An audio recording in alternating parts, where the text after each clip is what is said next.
This episode of To the Journey is brought to you by Audible.com, offering more than 180,000 titles for smartphone, tablet, and desktop. To get a free audiobook of your choice and help Trek.fm at the same time, visit audibletrial.com/TrekFM. And also by Enterprise in Space, an international program of the nonprofit National Space Society.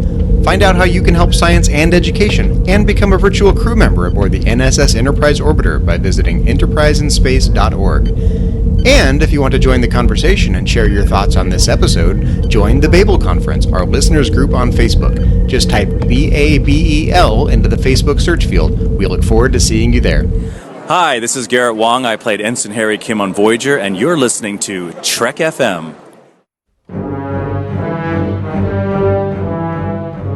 I think it's safe to say that no one on this crew has been more obsessed with getting home than I have. But when I think about everything we've been through together, maybe it's not the destination that matters. Maybe it's the journey. And if that journey takes a little longer, so we can do something we all believe in, I can't think of any place I'd rather be, or any people I'd rather be with. To the journey. You're here. To the journey.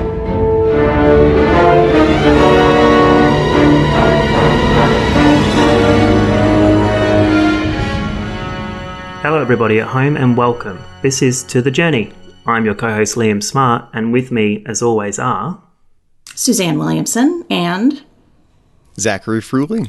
We've got all three of us together again. How awesome is that? Yay! I'm back from my holiday. Last week I was in Indonesia, or last episode I should say, I was in Indonesia, came home, then had to get tested for you-know-what, and fortunately I'm negative, but things are a bit dicey all over the world at the moment. You were tested for the phage? Yes, I was. Yeah, I think we need some context there, Liam, just for clarity. Listen, nothing to do with COVID-19. It was definitely the phage. I was worried I had to get my VSS liver brought in from the Delta Quadrant. But it's okay. No organ ships this week. Listeners, if you have no idea what we're talking about, I suggest you listen to the Journey 272, I think it was, for our Season 1 rewrite with the Vidians. So this episode we're going to be doing a commentary, but this time we haven't actually decided yet which commentary episode we're going to do. We're going to leave it down to random chance using a random number generator to tell us which season and which episode we're going to be watching. We're getting pretty high-tech here if we're going random number generator. Yes. It's craziness. Well, who knows what episode? It could be one that we really, really dislike. The fight. I do not want the fight. Forget the fight. I will be crying for 43 minutes. Is there any particular episode that you don't want, Zach? That I don't want? No, not particularly. No? You're happy with anything? You know, actually, I could do without a couple of the very early episodes in Season 4. Okay. Oh, because of 7 of 9 Overload? Yeah, which I love 7 of 9, but I just don't like... I think they drag out the 7 of 9 becomes human angle a bit too much, so... Yeah, true. That wears a little thin for me. Okay. But no. I have no episode... The fight, I could watch the fight. I mean, you know... I think I've only watched it once, and that was the first time I ever watched Voyager. And You've only watched it once. I've skipped it ever since. Never again. It's Chakotay heaven. Yeah, it's also Chakotay hell. It's boring. And you get Boothby. Boothby! Meh. Any particular one you dislike or would not like to have, Suzanne? Anything Harry Kim-centric, I can do without. All right. Okay. Can't you picture Chakotay going like full-on Rocky, like, "Oh, Catherine, I love you." Yo, Catherine, I did it! Wow. Oh, wow. So, shall I get us down to our season? Let's see what season we get, Please shall do. we? Oh, okay. Wait, you're going to do a random number generator for the season? Oh, definitely. And then we're going to... Yeah. I thought you were going to do a random number generator on like 100 and however many episodes there were. I could do it like that if you want. Or you could do 2 random number generator rounds, one for the season and one for the episode. That's what I was going to do. Hold the suspense out a little bit. Let's do it. All right. So we are looking at season 3. Okay, good season. 3, okay. Good season. That means we don't get the fight, right? Yeah, no fight. All right. And now for the episode, we get episode 13. So what is season 3, episode 13? That is Fair Trade. Fair Trade. Okay. Yeah. Fair trade. Oh, okay. You don't sound too pleased about that, Suzanne. Yeah, not too happy, but oh well. But we're watching it. It is what it is, right? It is what it is. We've randomly chosen it. So it's got this ugly Talaxian guy in it. All right, hasn't it? I got Netflix up. I got to navigate to it here. Yeah, me too. Season Oh, 3, luckily I'm on season 3 episode already. 13. This is fun. Okay, season I'm 3. downloading. It's going slowly, but I'm downloading. So I'll just read the synopsis here. I just hear the Van Morrison song, Fair Trade for You. How old are you? I don't know what Not you're as old talking as that about. album. Thank you very much. I have no idea what you're talking about. There's a Van Morrison song called Fair Trade. I might be too young for this conversation. I'm too young for this conversation. I know. I'm the old person on the network. I know. Wait, how old? As Suzanne informed me earlier off mic. How old are you, Zach? I am 41, going on an old man, but with a youthful zest for life. You are definitely not the oldest on the network. No, that's true. I wonder if I'm the youngest. I You think might I might be. be. Yeah, I think I might be, because Nick is 6 months older than me, my co-host on The Edge. But other than that, I don't think there's anyone younger than me. I'm the baby of the I network. was born old. You were. I think you were born at 45. I was born a philosopher, actually. I was born at 45. Or in 45? Both. Not in 1945. You were born at 45 years of age. If you're born at 45, in 45, you know you're really old. How's the downloading going, Suzanne? I'm about a third of the way there. Oh, that's pretty quick. Listeners, we're just waiting for Suzanne to get the episode downloaded onto Netflix because she lives in 1922 and her internet's not great to do podcasting and watching episodes. What century is this? You got to go to GeoCities and find a link to it. You know? I live in the middle of nowhere. There is no fiber optic cable. There is no cable internet whatsoever. I'm running all of this off of a cell phone signal. Wow. And I thought Australia was bad. And then again, you can probably still get faster download than I can get on what our national broadband network is. Ugh. Yeah. As long as you can still download your dancing hamster gifs there, Suzanne. It was Dancing Jesus on my webpage. Yeah, wait, you had a dancing Jesus I had on the your dancing webpage? Jesus, yes. Like Ally McBeal, like the Not dancing the baby, but with Jesus. But it was Jesus, yes. I just thought it was fun. so I Liam is put him on going, there. what the heck are you guys talking about? Quite frankly, I do that for about half the podcast every time I'm recording.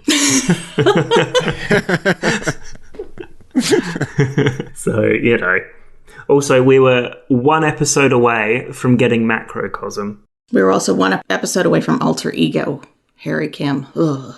Yeah, well, that's the episode in my trial of working out how to use a very simple tool. I got Alter Ego as an episode yesterday. I was like, good job we're not listening to that one. But Macrocosm could have been very topical for this time of the world. Yeah. Yes, it could have been. Okay, I'm ready to go. Now, just before we start, the Netflix synopsis for this episode says, Voyager heads into a section of space that Neelix has no knowledge of, so he tries to obtain a map of it from a less than reputable friend. That pretty much sums up the episode. It does. Right, we're done. See you later. Peace out. That was our commentary. Peace out.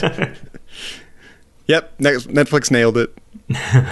So listeners, queue up Fair Trade Season 3, Episode 13 on whatever device you want to watch it on. Apparently I've been told that you can get it on many streaming platforms in America. Here in Australia it's only available on Netflix, so queue it up, and when we say 3, 2, 1, play the episode, and if you want to watch it along with us. Or you can listen in your car, as I used to, and live the episode through the voices of Suzanne, Zach and Kay. And say, if you're listening in your car, please don't also watch along because that would be bad. Yes, unless you're listening along in the car in the back seat with the DVD player in the back. Now we're getting before we get technical. started. I actually for a long time I used to actually just listen to the audio of Voyager. Like I would have the TV on, but I wouldn't really be watching. I would like before I'd go to bed, I'd just like turn the audio on and listen to Voyager as if it were like an audio drama, which is remarkably compelling. The soothing voice of Neelix to put you to sleep. The soothing voice of Neelix, yes. All right. So, are we ready? Ready. 3, 2, 1, play.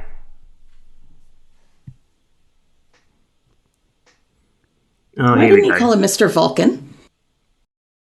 I feel like he must be being very formal today. I love Neelix wanting to be a security officer. He should have got his day in the sun as a security officer at some point. Not just in an alternate timeline. No. He kind of waddles like a duck. No? No.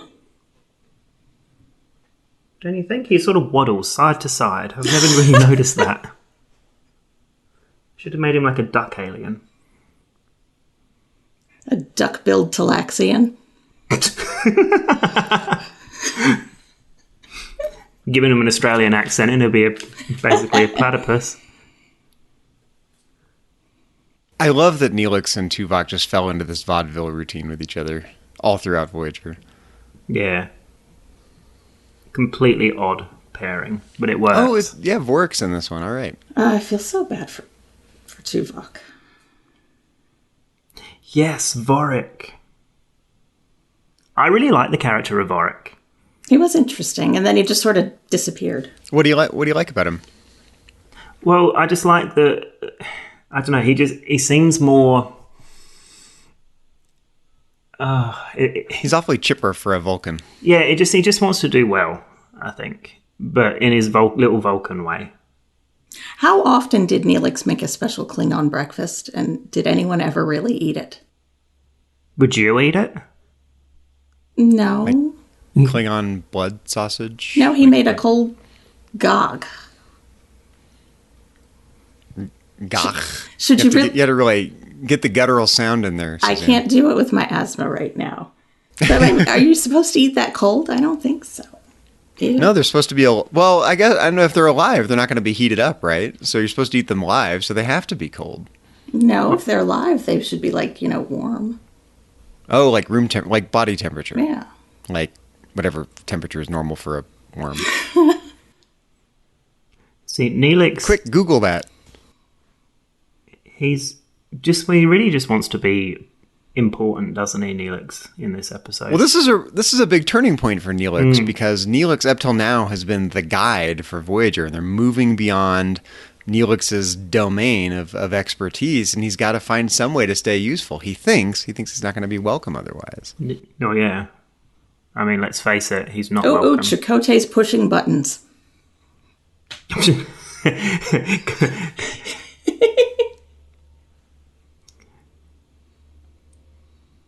I love he's like, I believe this region of space is known as the Necrit Expanse. Like, well, do you or do you not know that, Neelix? I'm not going to commit to that.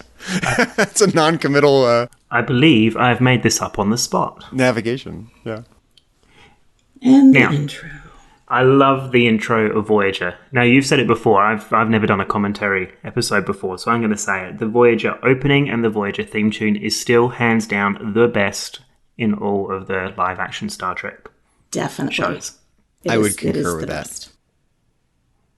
Although I have to say, the music for Star Trek Picard has really grown on me. It didn't move me the first time, but it's grown on me. I do find that I listen It's to climbing the charts. I do find that I sing it in my head. I like the opening imagery for Picard. Yeah, I do too. I didn't at first, but it's again a couple episodes in. I drank the Kool-Aid.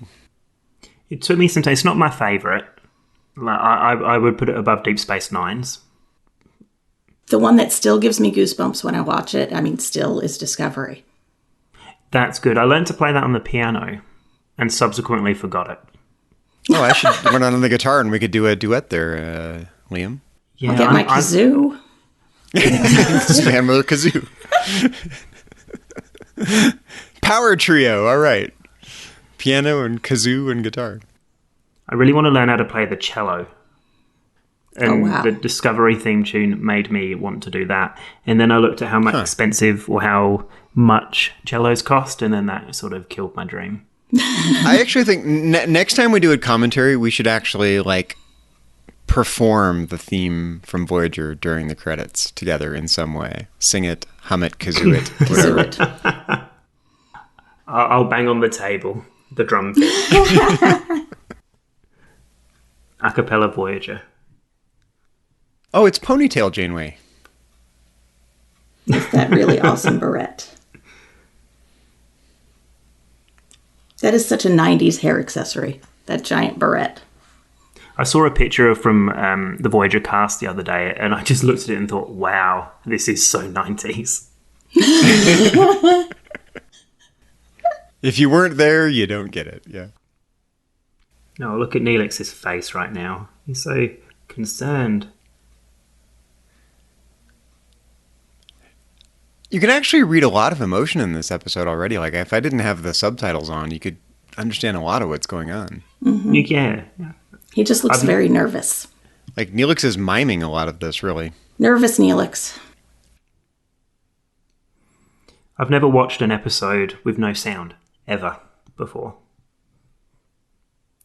So this is actually an experience for me. It's quieter. Oh, yeah. But I'm finding that I'm still reading the subtitles the same way in the same voices that they do. It's kind of like the Discovery. What did you think of... Sorry, carry on. I'm sorry. What did you think of this alien shipmaster while he's on the screen here? Or this station master? He looks like he just crawled out of a garbage bag.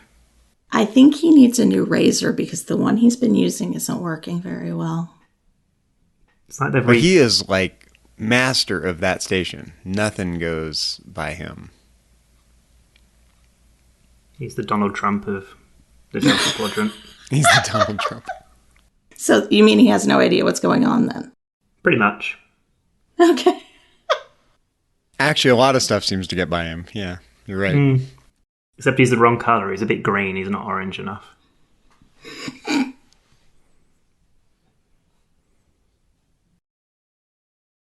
I like the set design, actually. I mean, I kind of get off on the stuff, the set designs and the color palettes and stuff. I like the greens and the purples in this. I was about to say... I think I remember hearing that somewhere.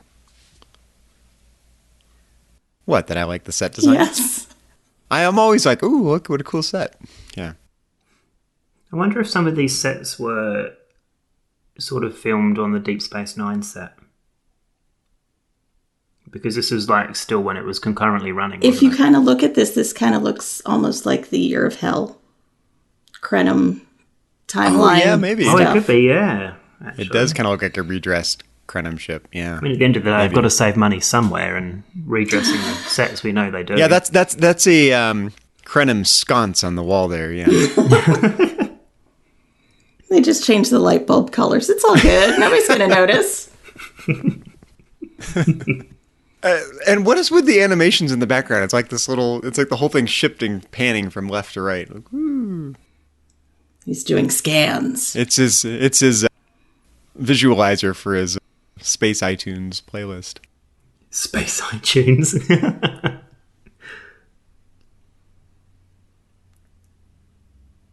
This doesn't look shady at all. I don't think of Voyager as being a particularly dark episode or a dark series, but the more I watch it, I've come to realize it actually is kind of dark. A lot of the set designs are pretty dark. A lot of the alien environments are kind of dark. It's darker than I kind of gave it credit for. With Picard, I've been saying, can't they just turn the lights on in the ship? And I said that about Discovery too. And Voyager is not as bright as I kind of remembered it as I'm rewatching it now, having watched these more recent series. But do you think that's because most people, it's something that I'm having problems with watching Picard, that people remember Deep Space Nine, Voyager, and TNG through rose-tinted glasses? Yes, very much so.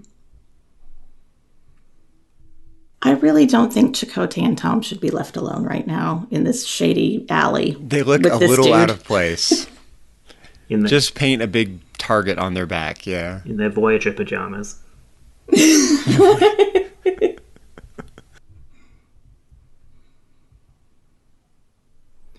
Neelix, please, somebody tell me where I am. What am I doing?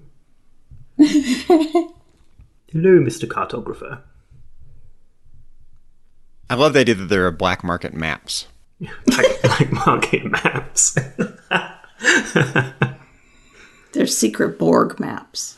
It's not even like a treasure map. It's just like Rand McNally, Atlas of the whatever. Oh, here he is. Gotta get one of those. Wixiban. I do like that they've inserted an X into every single Talaxian name. That has to get hard after a while to keep thinking up different names if you're a Talaxian. You have to have an X in there somewhere. Well, you can just shove a whole bunch of letters together. And shove an Oh, X like in it Zizix in your Road phone. Yeah, pretty much. in Zizix, California. I did read that there was apparently a movie made of that. I think so.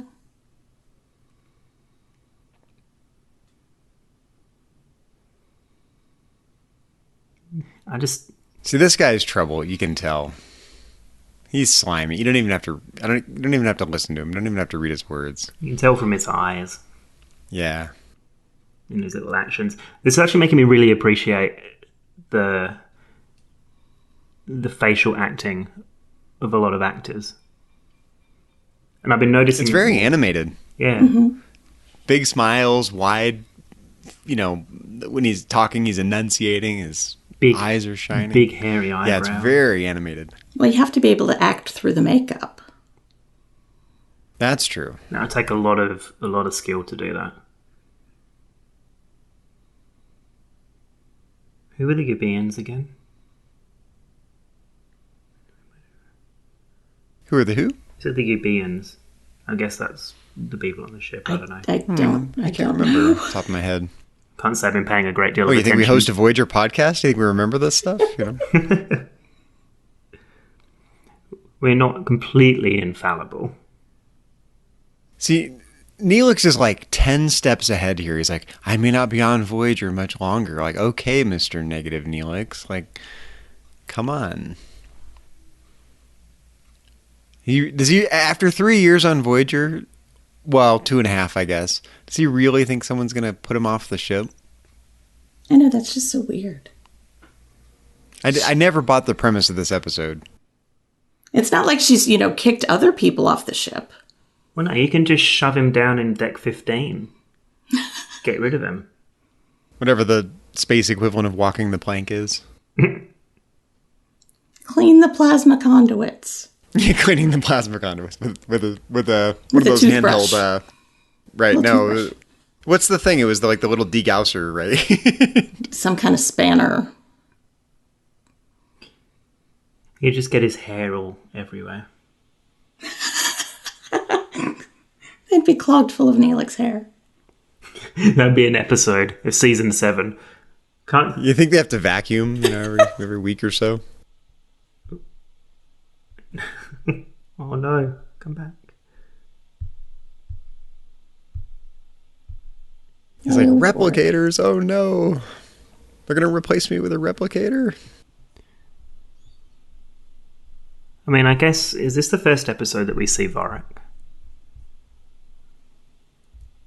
I don't know. I'd have to look that up. Yeah, I'll just have a look. Yeah, because I don't remember when that other one took place. I love that his friend is trying to talk him up. Blood Fever is after. See, he's not a terrible friend. He's like, Neelix has all these skills. You're so lucky to have him on board. He's just an opportunist. That's true. It's not very genuine. You're right. Wix. How many X's do you get in your I only got one X. Talaxian name? It's not a triple X name. No. Yes, this is the first episode that we see Vorak, obviously, to Okay. probably bring him up for Blood Fever. Yeah, that's right. Yeah, they're setting him up here.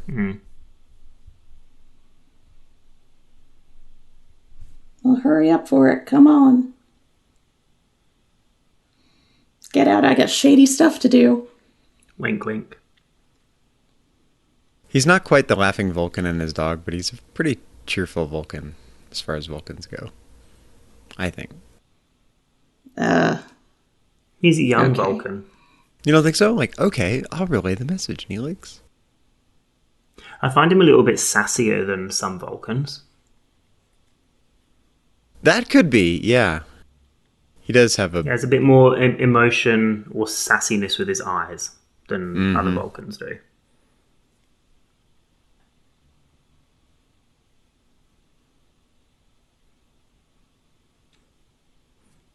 Wixaban, whilst annoying, is interesting.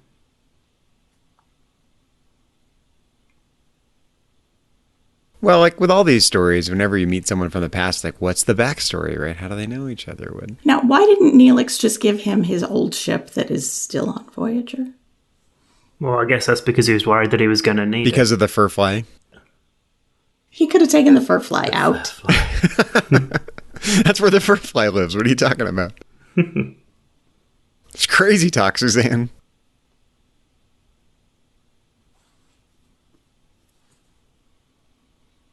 See, this would surely, like, trigger some form of concern. It's like, I can only give you this after I've given medical supplies. Like, medical supplies.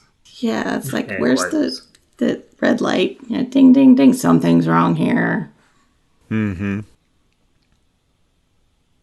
He's too mesmerized by those mutton chop sideburns, whatever you call. What do you call those? Is there a name for that facial hairstyle? Some kind of Talaxian mutton chop. I don't know.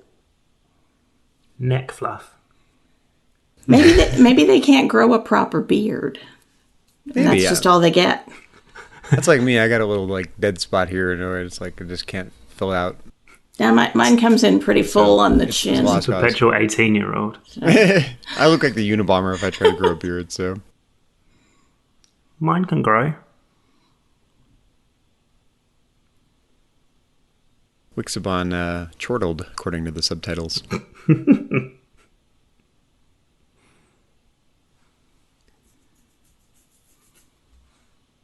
Only 20 kilograms. It's like that precious map through the Necrit Expanse.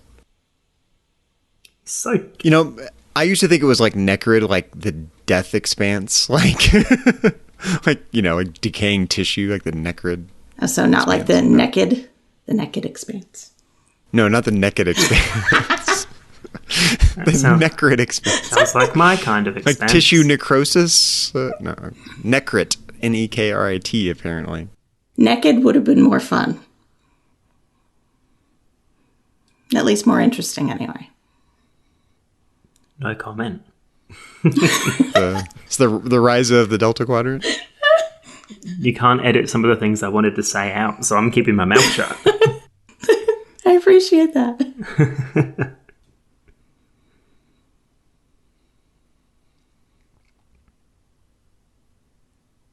See, I mean, he's reasonable. I mean, yeah, the station is a dangerous place. I mean, yeah, why not bring a phaser? That sounds smart. Boy Scout, always be prepared. For years, I brought a knife to my classroom, actually. I was afraid I was going to get shot, and I figured I'd bring a knife to a gunfight, and if someone was going to, like, attack me, I'd at least have a knife to You're do going to something about it. deflect the bullet with your knife. Yeah, I don't know what in retrospect, it was, like, not a good idea, but I Really? figured, How old better were you? than having nothing, right? How old were you? What's that? When I was doing that? Yeah. When I was teaching, like 25, when I was doing that, probably. When you were teaching it as like a student. No, I was teaching, yeah. Oh, okay. Not as a student, no, as a teacher. I should get an A on that paper. Don't make me get my knife. I've got a great story about that. It's a bit of a tangent, but, there's nothing happening in the episode right now anyway, so it's okay. They're doing a shady business deal. Right, exactly. So I had a friend who worked at a 7-Eleven convenience store when he was younger, and someone came in to rob the store with a knife and kind of waved the knife around, and he said, give me your money or I'm going to cut you with my knife, or whatever the guy said to that effect. And my friend said, he kind of took a step back, grabbed a baseball bat and said, go ahead and try it. I'm going to beat you senseless with a baseball bat while you're trying it. And the guy left. Wow. We have a lot of robbery training because I work at a bank branch. Interesting. And, yeah. Do you bring a phaser to work? I would think that would be frowned upon. No, I just bring my sharp tongue. better than any phaser.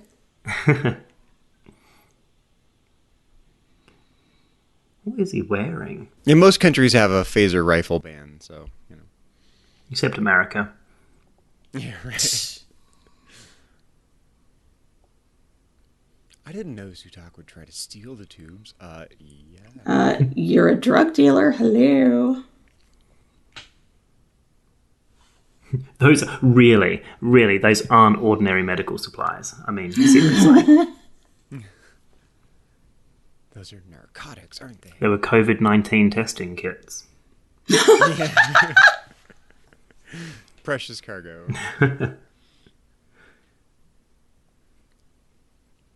We stay up on current events on To the Journey. Don't worry. Well, some of us do. What's COVID-19? Shocking. Neelix was a drug dealer. Oh, no. That's a pretty interesting character reveal. I mean, we knew Neelix was kind of, you know, a bit of a shady character, you know, going from meal to meal to meal, but does this change the way, should this change the way we see Neelix? He's got a past, so what? So does everyone. Everybody, right? everyone has a past.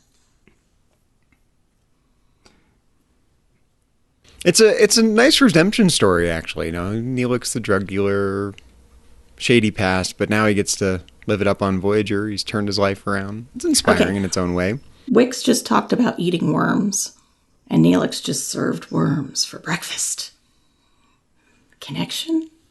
No. Cold ones or warm ones? He didn't say. Okay, just want to get straight on my worm cuisine. Worms of the Delta Quadrant. Sounds like someone should write that cookbook. Angry Neelix is a scary Neelix, I think. He had like a right old angry looking face just then. This guy is decked out in some pretty awesome fur. He's got to be really warm. Like really warm. Someone's going to throw some red paint on that. Fur is murder, man.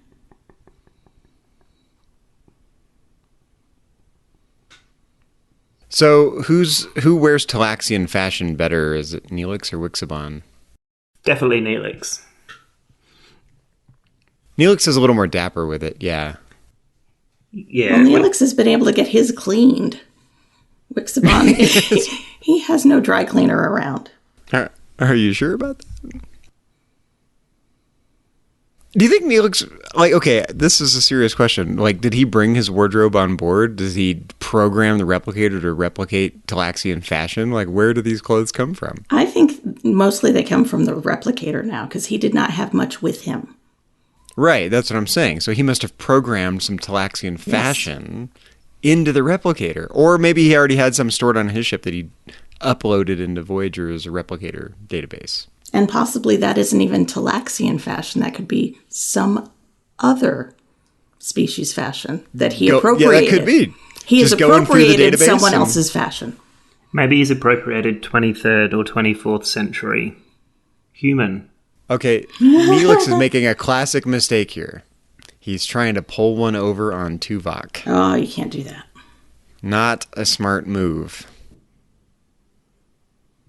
Tuvok can't even pull one over on Tuvok.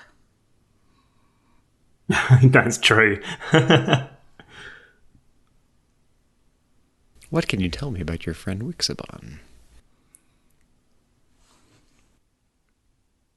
I feel like Tuvok, like he's standing there. Oh, yes, like I forgot he was on Voyager. Oh. Wixa who? Weetabix. Weetabix, yes. Okay, now I like Weetabix, actually. Same. Weetabix the Talaxian.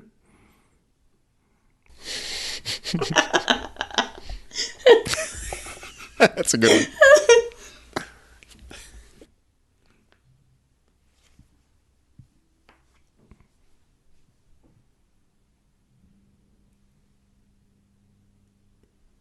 You can just tell in Neelix's face that he's just failing at doing what he needs to do. Yeah, you know, I usually rely on the subtitles a lot when we're doing commentaries, but this episode you don't really need it. Part of me thinks my episode loaded a little bit slower than yours, but Tuvok interrogation mode. Dun, dun, dun. Neelix on the Orient. Dun, dun, dun, dun, dun. Sorry, Tuvok on the Orient Express. Dun, dun, dun, dun, dun. That's the new Law and Order. It's Law and Order Tuvok. I like it. I mean, look how calm and cool Wixaban is trying to be. I was in bed, asleep.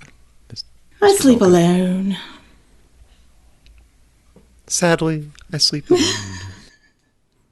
We don't need to know about your life, Zach. Thank you. Imagine if he turned around and he said, yes, many a people have been in my bed that night. Here's a list. A very different episode, yeah. Fair trade.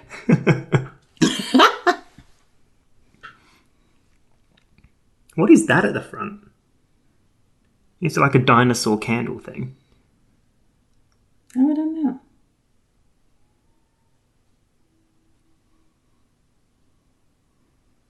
Dinosaur candle thing? Oh, it's just in the very beginning of this particular scene with Wix and Neelix.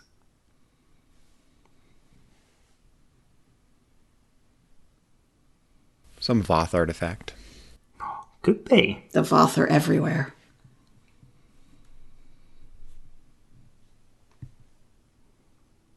See, I think what's interesting about this episode to me is that it's a good example of how, like, if you start going down the wrong path, you can just keep going and keep going and keep going. Each little step seems pretty innocent, and then before you know it, you're like radically on the path. And that's what's happening to Neelix here. Slippery slope. Slippery slope. That's it exactly. Everything adds up, though, doesn't it? And all he has to do is go, this is stupid, I'm not doing this anymore, and tell Captain Janeway what's going on. Like, in this case, she's more likely to throw him off the ship than even if he said, I don't know what the naked expanse is. Yeah. I'm sorry, Captain, I don't know what the naked expanse is.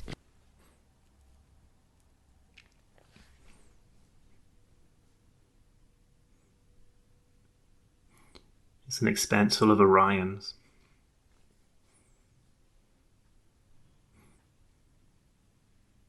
See, and I just don't buy that Neelix is this malleable to, because of his friend here. His friend is whispering all this stuff like, Neelix, you got to wake up, dude, blah, blah, blah, blah, blah, blah, blah. I don't buy that Neelix is really being taken in by this. But people Where's who are worried Cass? about things, though, Zach, are more manipulated. Why isn't he talking to Cass about any of this? Maybe Cass is Because he's busy. in over his head and he's embarrassed. Yeah, and that. Is Cass in the episode? We haven't seen her. Haven't seen Cass yet. Seen her? Oh.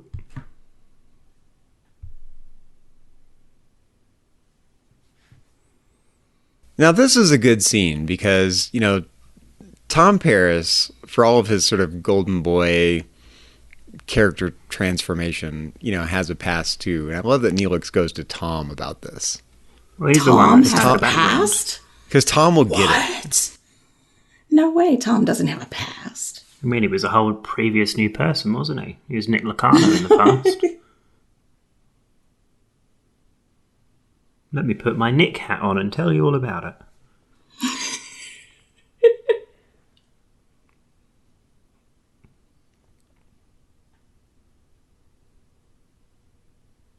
Tom is really a wise character. I didn't appreciate Tom as much as I do now the first time I watched Voyager. He's had a lot of life experience to build on, hasn't he? Yeah, exactly. He's like, prison? Yeah. Where are you going with this, Neelix? I can't really tell if he just doesn't want to talk about it or if he's just kind of, is he dodging or is he like, what? Who, Neelix or Tom? No, Tom. Tom's trying to do work and Neelix is interrupting. That's true. Go away, mutton chops. That's what he's thinking. But this is really good advice. Like, it would have been much less bad for him if he just told the truth about it. Yeah.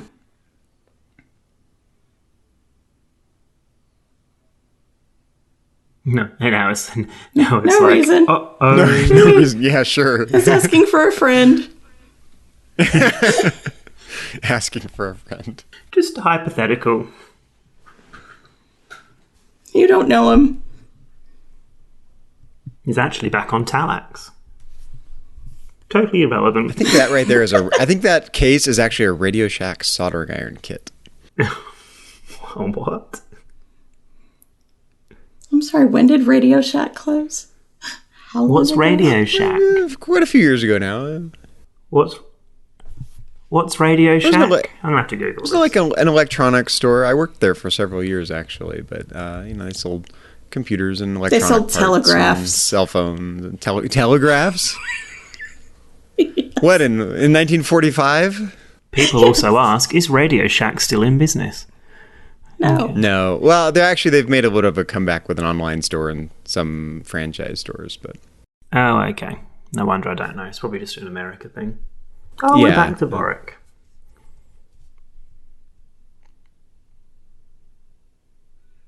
At least we insert characters in Voyager a little bit earlier than we do in Discovery, i.e. Arium, or anything about Arium until the episode that she dies. Spoilers.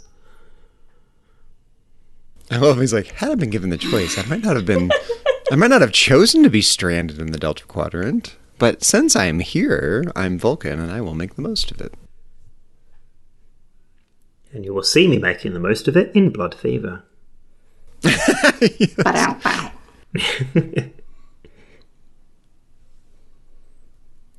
Much to Balana's disamusement. I love when the Jeffries tubes just randomly show up in an episode. Take the turbo lift, Neelix, it's faster.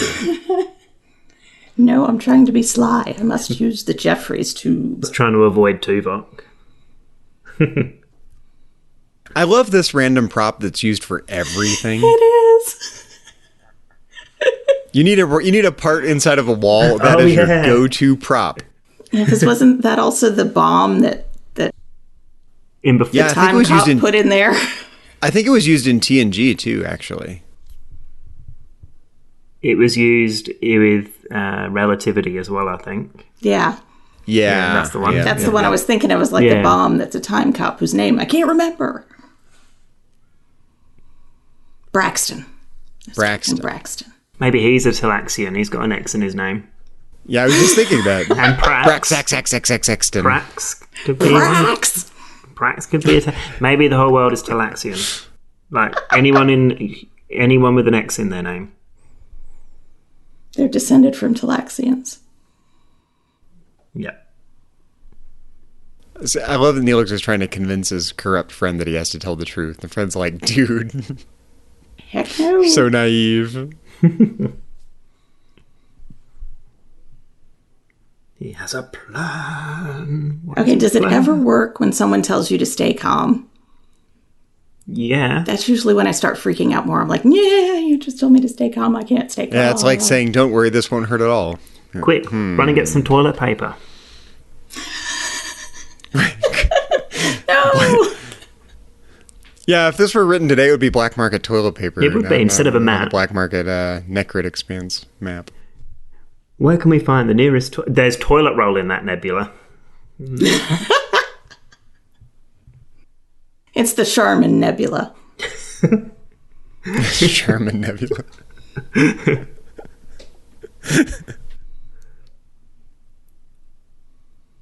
This guy's really scary, actually. He sort of reminds me a little bit of Tellarites. Not too much, but just of a little hint of Tellarites. Does. I remember liking... We're not listening to the audio right now, but I remember thinking this guy had a cool voice. I don't remember what his voice sounds like. What is cryostatic suspension? Are they just frozen in time? I'd guess so, yeah. Like Yeah, I Philip J. think so. Fry? Yes. Okay. That's what I'm going to guess. Like So Walt they're, Disney? they're going to wake up to Bender and everybody. That'd be cool.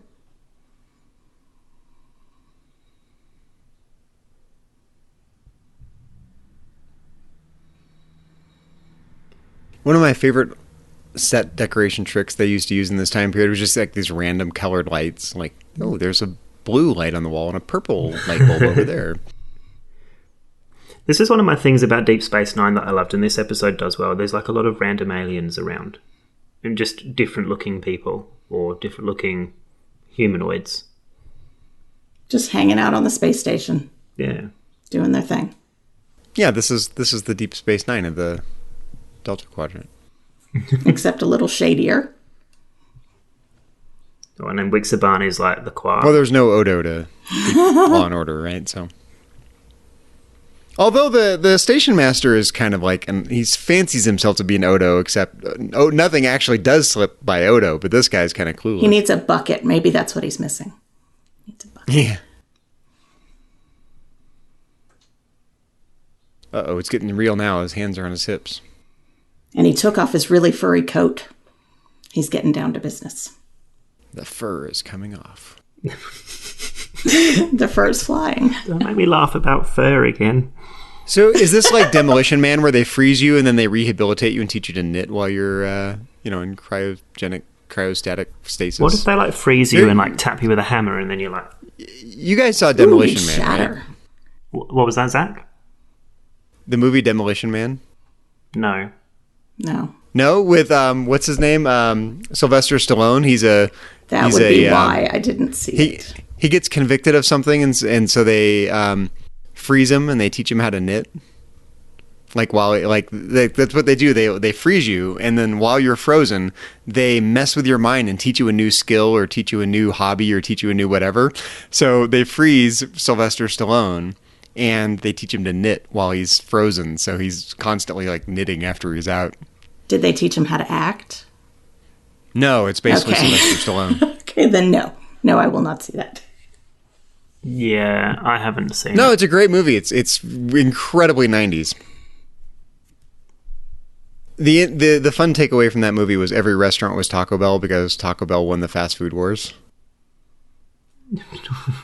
Okay. I can't comment. I'm sorry. I've got no And idea. that would be the need, and that would be why everyone's out of toilet paper. Yes.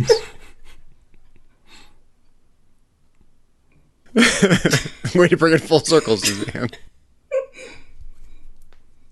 What a plea bargain.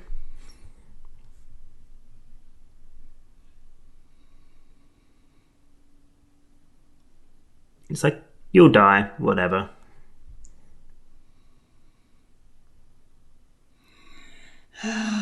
Neelix, All right, we'll try it your way. Why does every alien in this episode have such ridiculously long eyebrows? Seriously, just look at Wixaban's. They're like... They don't have any estheticians around. like a foot long.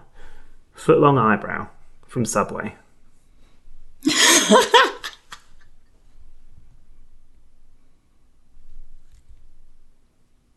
Interesting fact of the day. Whoa, where'd they go? Oh.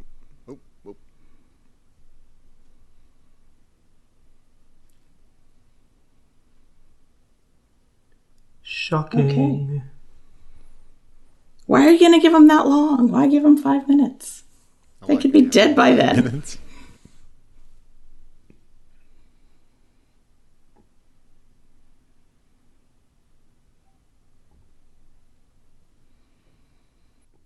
Let me just push these random buttons. I don't know what they do, but I'm going to push them anyway. Mash them with your palms.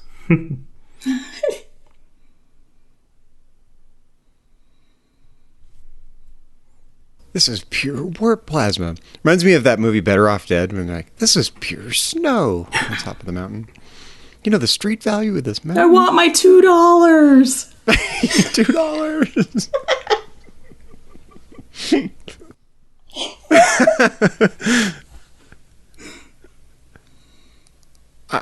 I'm not sure of the connections we're making for this I episode. have no idea.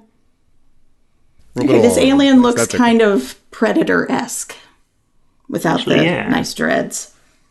You're right about that. He's Predator with Kazon hair. This is the 90s, so every alien had to have a perm. Culminating in Kess having basically a perm at the end of season 3.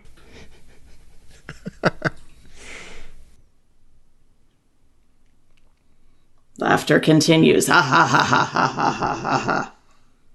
This is like the weakest looking gun ever, I have to just say. It's like a mini child's water pistol. It is. It's like the little cricket from Men in Black. Yeah, or like the what's the little gun in Back to the Future 3? A tiny little gun that has one bullet that Biff Tannen has. Buford. Derringer? Derringer, yeah. It's like the space Derringer, yeah. Yes. I love the close-up of Neelix's face in this scene. You can just see the twinkle in his eyes. I love the lighting because it's like barely passes the squint test. You can just see the outline of his face. You can't see any real detail. I'd be like, stop calling me little man. What's your problem? It's like, I'm at least 5'2". I love Neelix calls his bluff. Go ahead and shoot. Oh, poor Neelix. You'd be doing him a favour. Actually looks like a Nausicaan, doesn't he? Yeah, I was thinking that. Yeah, kind of. Yeah. With the little fangs coming out of your upper lip.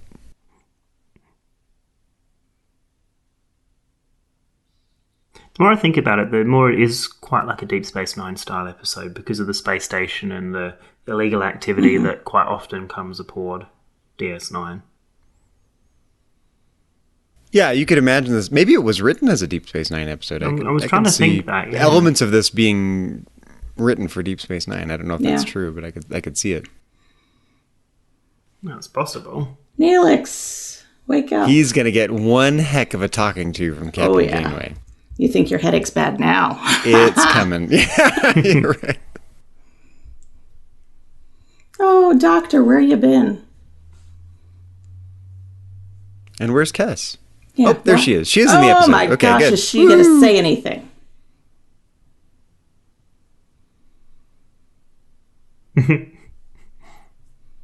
Sorry, I was just looking up to see whether this was written for Deep Space Nine. Oh, yeah, here Uh-oh. it comes. That's not a happy face. That is not a happy Death glare to Captain the Janeway. doctor.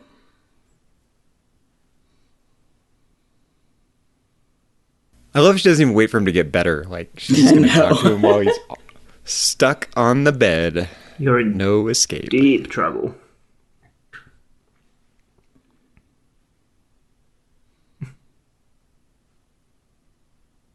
He looks humbled.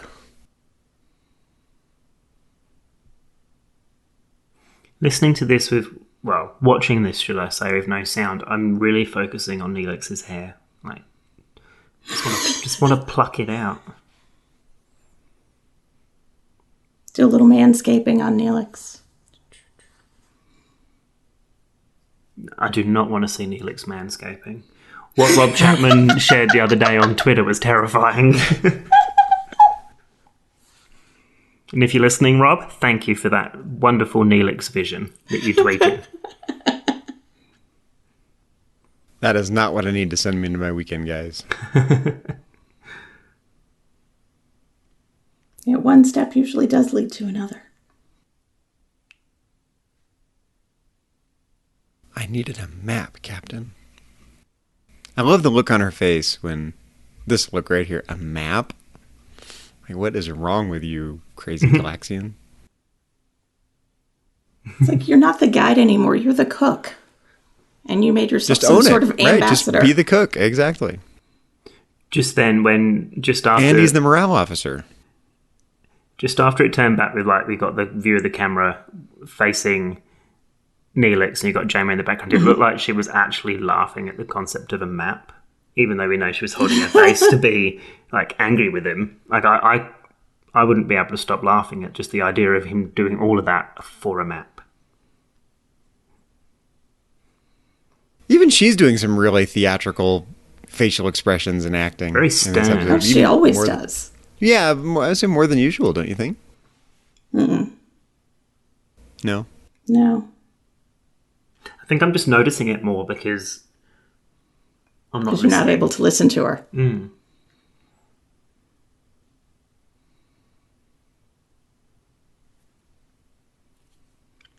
We're all in this together. This is a Picard-worthy speech, actually. First duty is to the truth, Wesley. Oh, wait, wrong episode. Shut up, Neelix. Shut up, Neelix. Now send Nick Locarno in to see me. There we go, report to Deuterium maintenance. Yes, there we go. Scrubbing manifolds. See, I love the way he leaves, because he's being punished, but he feels like he's at home on Voyager, for real. Yeah, his eyes. So, leaves with a smile, even though he's got to go scrub some manifolds. And you know she was thinking, you're an idiot. Why'd you do that? Just the look in her face, the smirk. You're such an idiot. Come on. Well, Liam, what do you think of your first Voyager commentary? Well, it was really enjoyable, although I did work out, I think I was 6 seconds behind you or something. I don't know why it took so long for my episode to load. Ah. Yeah, because you were saying stuff. I'm like, it hasn't happened for me yet. But Slow electrons. I told you Australia's internet was bad. But yeah, no, so that was really enjoyable. Wasn't expecting to be watching Fair Trade. I was kind of expecting an episode with 7 in, to be honest. So to get Kess for 3 seconds, not too bad. What did you think of the episode? 3 seconds is better than none. I like this episode a lot, because, I mean, this is what I like about Voyager. I like that Voyager becomes a family, and this is one of those crucial moments where Neelix finally realizes he's not just, along for the ride, he's part of the family. Yeah, and... Yeah. I mean, he was always going to be part of the family, but to just sit there to try and get a map to try and be involved it shows that he probably wasn't thinking straight half the time. Well, it's been fun talking about Neelix manscaping today, but this isn't the only thing we've been discussing on the network. So here's a quick look at some of the other things you have missed elsewhere on Trek FM. Previously on Trek.fm, Primitive Culture, a look at history and culture through Star Trek.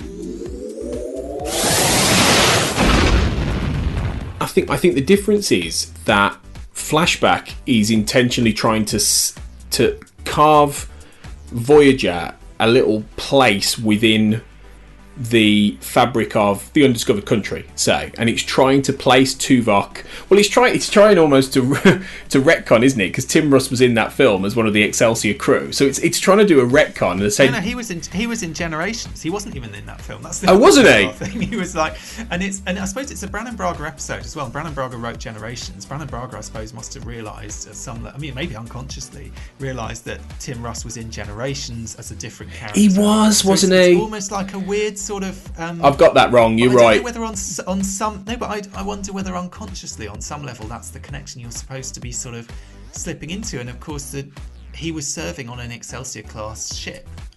Earl Grey. I want to see that spaceship that's got giant space-time knitting needles, and they just like do that, like as they warp through space, fixing it behind themselves. That'd be awesome. Literary Treks. The one that I left out that in hindsight I regret it is the one where he's is it Wink of an Eye, where he's fighting the guy in the quarters and he actually throws a pillow at the other guy and it hits him in the face and stops him dead in his tracks for 2 seconds, long enough for Kirk to get the upper hand on him. And I'm like, I don't even know how to describe this. I don't even know what to give. I couldn't come up with a name for it. That was probably the biggest thing, is I couldn't come up with a catchy name for it. Pillow Talk or something, maybe in hindsight I would have called that. But stopped him dead in his tracks because he's like, did you just throw a pillow? Did you just throw a pillow? Yeah. The Line, a Star Trek Picard podcast. I think I've exhausted the planet. Well, then let me end on a funny note. The first thing I thought when I saw that senator beheaded was, well, I guess we don't need to worry about Quentin Tarantino doing a Star Trek movie anymore. Oh, yeah, I was actually quite surprised by that. But and his blood was very bright green. It was very bright green. But, yeah. Bravo. Bring Quentin Tarantino back. Yes. And that's what else is happening on Trek.fm. Check out all these shows and join the conversation about your favourite corner of the Star Trek universe and beyond. You'll find us wherever you get your podcasts. If you're an Apple user, be sure to hit the subscribe button in Apple Podcasts on iPhone, iPad, Apple TV, or the desktop podcasts app to get the latest episodes as soon as they're published. And please leave us a star rating and written review. It helps us jump up the charts and find more listeners. If you're not an Apple user, we've got you covered as well. You can find our shows on Google Podcasts, Stitcher, TuneIn, Spreaker, SoundCloud, YouTube, in most third-party apps, and you can stream and download the MP3 file from our website or grab the RSS link. Now, guys, we've got a 5-star review that I just want to read out. Yay! Now, this review comes from user Jane_D, who's in Italy. She left a 5-star review on the Apple Podcasts app, and she says... I'm assuming they say, I love this podcast. I listen to you whilst working, and I'm a graphic designer, and I really enjoy it. Greetings from Italy. P.S. JC forever, with a love heart and a laughing face. So, yay! So thanks for that I review. hope you're staying safe in Italy. Yeah, I hope we are staying safe. And I bet they're getting lots of podcast listening time in Italy. I reckon so. And hopefully you're not too affected by it. But I know everything's pretty bad over in Italy and in a lot of places through Europe. So, I mean, if we can provide some form of happiness for an hour or so, then I'm glad we can do that for you. Then we've done our job. Yeah, exactly. So yeah, keep those reviews coming because we will read them. As long as they're nice and constructive, don't give us stupid things. No, if they're mean, I'll read them because it's probably mean about me, so I enjoy that. Bring it on. We'd love to hear your thoughts on today's show, and there are many ways for you to do that. The best place to join in the larger conversation is the Babel Conference, our listeners group on Facebook. Just type Babel, that's B-A-B-E-L, into the search field, and it'll come right up. If you'd like to send us an email, you can use the form on our website at trek.fm/contact. Choose message to a trek.fm show and select To The Journey. That'll come right to us. You can also find the network on Twitter at TrekFM, and on Facebook at facebook.com/TrekFM. Zachary, while you're not randomly knitting a sweater and watching Demolition Man, where can our listeners find you on the internet and around the network? Well, you can find me elsewhere on Trek.fm as co-host of MetaTrek's Trek FM show dedicated to Star Trek and philosophy. And you're welcome to follow me on Twitter. My handle is just my name, at Zachary Fruhling. And how about you, Liam, when you're not packing a space derringer? Careful, you only get one phaser beam with that. Where can our listeners find you on the interwebs and around the Trek FM network? What's a space derringer? I don't know what a space derringer is. I don't know if I need to laugh or what. Go watch Back to the Future 3. Oh, okay. All right. Well, I'm sorry.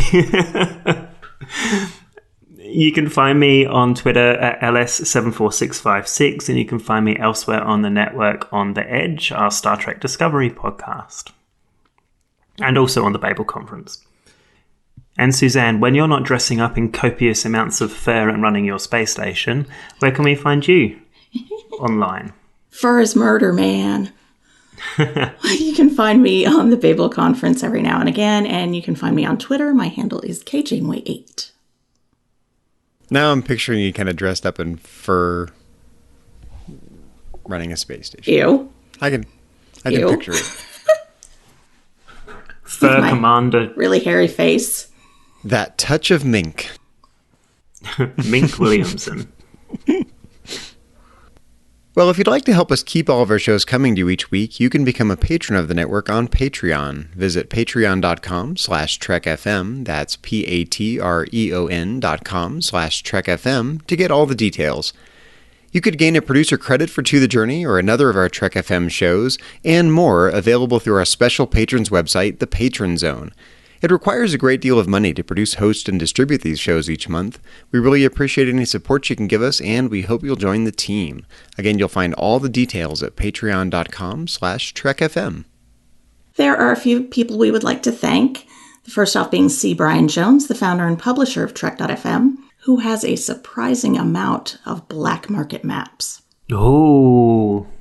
Executive producers Matthew Rushing and Kenneth Tripp, Aaron Harvey, our art director, and Richard Marquez, our production manager.